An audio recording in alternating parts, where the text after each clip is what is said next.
Saya percaya banget, kita memulai sesuatu itu mesti bisa merencanakan. Nobody is successful without planning it to be successful.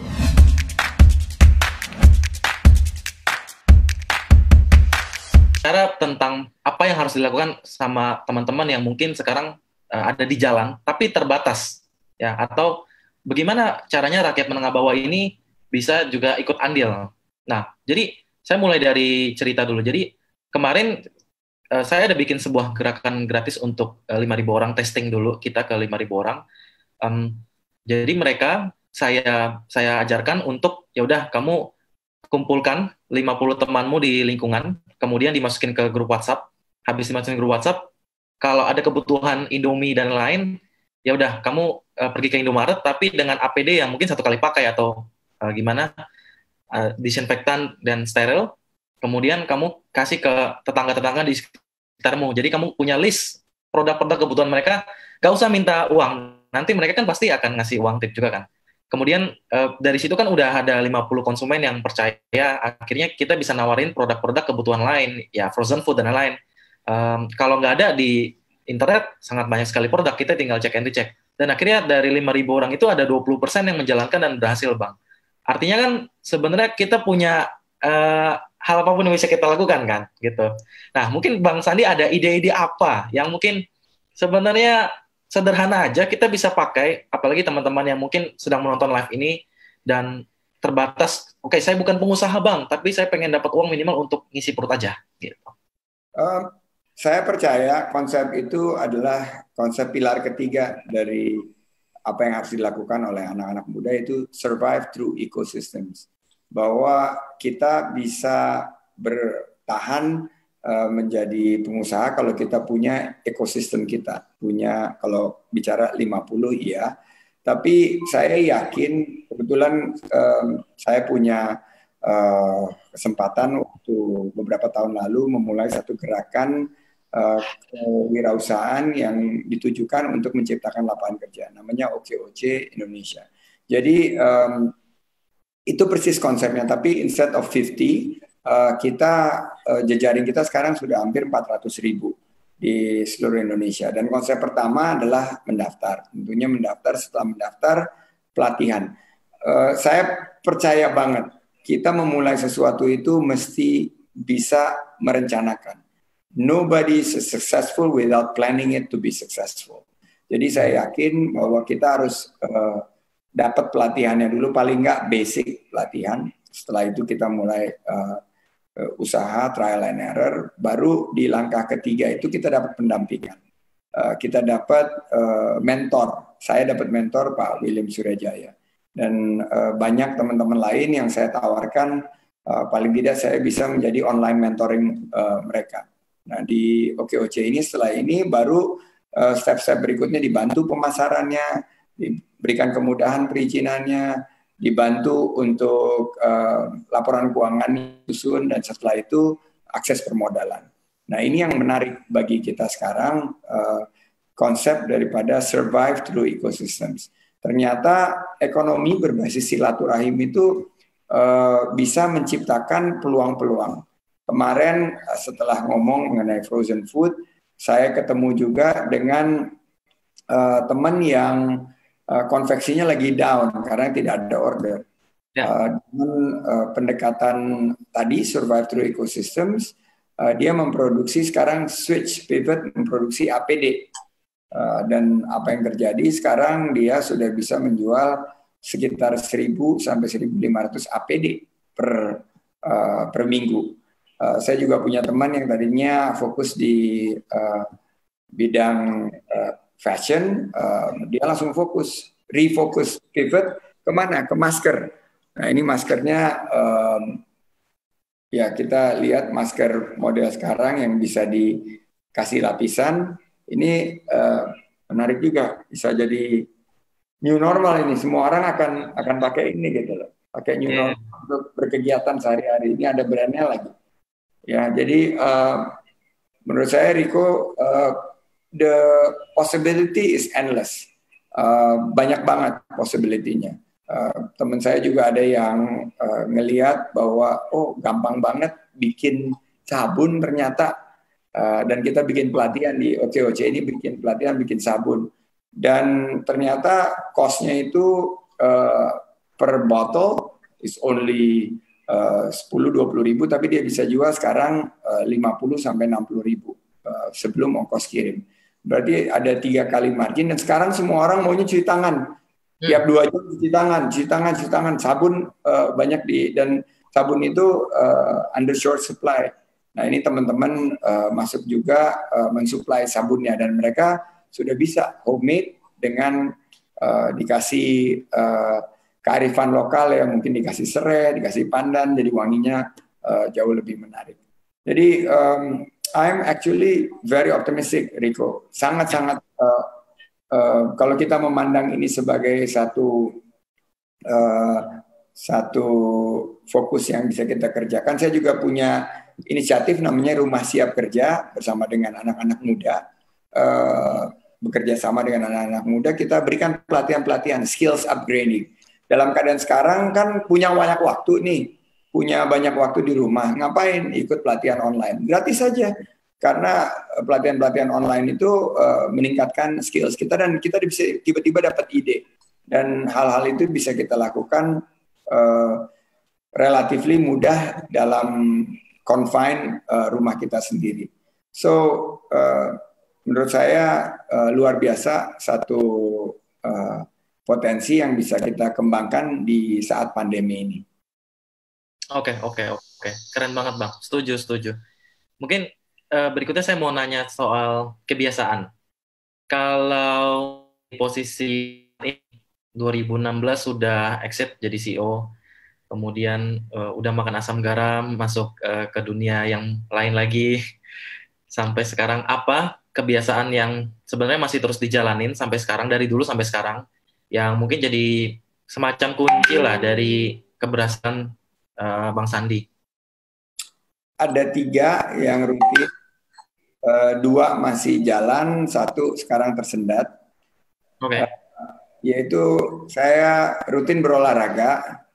Jadi walaupun di rumah aja saya paksakan untuk berolahraga 30 menit per hari, dan itu ada dampak zat endorfin yang menjadi natural boost, bukan hanya untuk immunity tapi juga mental boost. Kita tiba-tiba jadi optimis, sangat positif keadaan. Jadi olahraga itu rutinitas. Kedua, dan sekarang tambah malah karena punya banyak waktu, saya suka banget baca buku. I believe a good leader, a good entrepreneur is a good reader.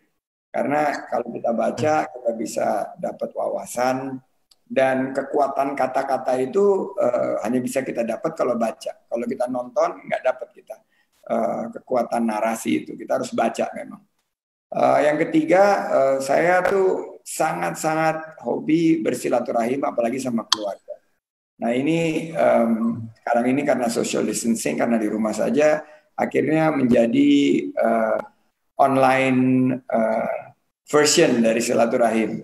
Jadi kita bersilaturahim itu online, jadi tiap hari di schedule sekitar 8 sampai 9 kali online meetings, dan ketemu teman-teman baru kayak Mas Riko dan teman-teman lain.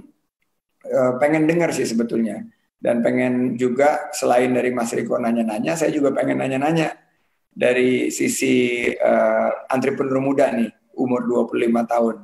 Kalau keadaan pandemi ini, apa yang ada di benak anak-anak muda sih? Katanya kan bilang anak-anak muda ini kaum rebahan, kaum mager gitu loh. Tapi untuk yang seumur 25 tahun udah lumayan sukses dengan doorship ini, wild ideas apa yang ada di benak? Kalau saya waktu di Maret itu sebenarnya masih wait and see, Bang. Ini ngomongnya skala UMKM ya, jadi malu kalau ditanya. Jadi kalau di awal itu masih wait and see. Saya berpikir bahwa bulan depan kayaknya beres nih, selesai. Ya udah, saya melakukan aktivitas. Terus kemudian ada kebiasaan yang berubah. Dari yang tadinya aktif dan produktif, kemudian jadi ya beneran rebahan. Jadi mulailah menikmati konten-konten di Netflix, subscription sana-sini. akhirnya 2 minggu berjalan kayaknya saya melihat bahwa wah ini sangat sangat nggak efektif banget. Akhirnya kita mulai shifting untuk melakukan semua kegiatan operasional ya di rumah. Semua tim kan semua di rumah. Terus yang tadinya kita fokus di printing dan percetakan kalau di industri saya, akhirnya kita pivot, kita hubungin semua teman-teman yang ada, kita kumpulin, balik lagi kita silaturahmi sama mereka. Akhirnya ya udah semua produk yang bisa kita jual, kita kolaborasikan. Kita akhirnya bangun channel ke komunitas juga, ngajak beberapa teman-teman di komunitas untuk bantu distribusi. Akhirnya berjalan gitu. Dan syukurnya tidak ada satu karyawan pun di tempat kami yang dirumahkan. Artinya malah tetap mendapatkan salary secara full, meskipun mereka juga di rumah atau tidak beraktivitas sama sekali gitu. Terus karena kita banyak di reselling, jadi kami punya reseller itu sekitar 120.000. Itu ya kita semua ajarin satu persatu secara gratis untuk ya udah nggak mesti jualan produk kita, tapi lakuin aja apa yang saya tadi jelaskan gitu. Nah di sisi lain ada banyak pedagang-pedagang offline ini yang contohnya waktu itu saya punya tempat langganan di pasar Minggu untuk makan mie ayam gitu. Akhirnya dia shifting kan, jadi jualan mie ayamnya itu di mentah terus dikirim ke konsumen. Nah dari post story kita datang ke mereka, kita ajarin gratis caranya jualan online. Akhirnya jualan, jalan, story-nya kita bangun, kita lempar ke audiens lagi gitu. Jadi ya intinya yang kita lakukan adalah pivot, terus kita berbagi semangat. Meskipun beda industri, tapi semangat kita tetap sama. Intinya gitu sih. Ini ada pertanyaan keren banget nih dari Ais Berkah nih. Ini saya seorang pegawai, tapi saya mempunyai keinginan menjadi pengusaha seperti Bapak dan Koh Riko. Saya hobi sekali berjualan. Bagaimana tipsnya menurut Bapak dan Koh Riko menjadi pengusaha tetapi tetap menjadi karyawan? Karena saya tidak bisa keluar dari pekerjaan saya. Terima kasih. Wah, ini galau tingkat dewa nih. Masih ingin jadi pegawai tapi senang berjualan. Apa nih untuk milenial seperti Koh Riko? Advice-nya buat Ais Berkah. Ya, jadi saya mohon izin dulu ke Bang Sandi. Jadi kalau di pengalaman saya, karena kami punya reseller kebanyakan pegawai, saran pertama saya selalu bilang nyediain waktu 2-4 jam di luar jam kerja untuk menjalankan bisnis. Jadi tetap fokus sama kerjaan, tapi fokus juga sama bisnis. Nah, untuk bisnis yang bisa dijalankan, kita bisa mulai dropship atau reselling. Artinya kita tinggal menjual barangnya sama supplier, jadi tidak ada risiko. Kalau nanti di tengah jalan sudah mulai bisa dapat income, terus disuruh memilih kira-kira mana jalan yang tepat, nah silakan pilih sendiri sesuai dengan passion masing-masing. Gitu. Intinya mulai dari hal yang sederhana dulu, start small dulu, gak mesti besar dulu, yang penting ngerasain dapat income, terus nanti baru pikirin ke depannya mau kayak gimana setelah udah ngerasain ritmenya jadi pengusaha dan karyawan gitu. Nah kalau dari Bang Sandi apa Bang? Kalau saya ngelihat memang gini, kan kita dikasih, saya balik lagi kepada amanah. Kalau kita jadi pegawai itu first and foremost our fiduciary duty, tugas kita itu adalah kepada employer kita karena kita dibayar gaji. Tapi seandainya kita punya extra bandwidth, apalagi 2-4 jam luar biasa. Biasanya karena waktu jadi pegawai itu saya pulangnya jam 9 malam. Waduh. Paling cepat jam 9 malam dan pagi-pagi itu jam 7 udah di kantor. Saya nggak punya waktu, tapi seandainya punya waktu dan bisa mengerjakan itu luar biasa. Tapi yang boleh saya kasih advice sih, kalau kita mau jadi pengusaha sukses nggak bisa disambi. You have to make a decisions. Ais Berkah harus ngambil keputusan. Keputusannya kapan? Tadi ide yang disampaikan oleh Koh Riko baik banget bahwa kita tunggu dulu ritmenya dan cari passionnya. Karena kalau passion kita berjualan, berarti kita bukan pegawai. Pegawai itu hanya zona nyaman, zona aman yang kita anggap bahwa itu akan merupakan pegangan kita. Seandainya terjadi apa-apa, salah. Saya pernah menganggap memegang zona aman, zona nyaman tersebut. Ternyata begitu krisis hilang, saya di PHK. cepat sekali. Hitungannya tuh hitungan nggak nyampe hitungan minggu, hitungannya hari.